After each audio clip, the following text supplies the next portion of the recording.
Do you use services like Groupon to generate leads and customers for your business? Did you know, according to research done by Business Insider, only 1% of Groupon users become regular customers? For most businesses, they need to convert 10% of Groupon buyers into regular customers for it to make financial sense. At only 1%, their businesses are losing money, and lots of it. We think that is a tragedy and completely unfair. That's why we decided to do something about it. There are several marketing strategies you can use to generate new leads and customers at a fraction of the cost of these expensive services.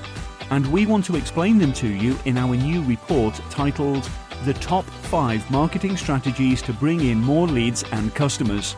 This free report is written specifically for local businesses and will show you the exact strategies you should use, why they're the best, and how to get started quickly.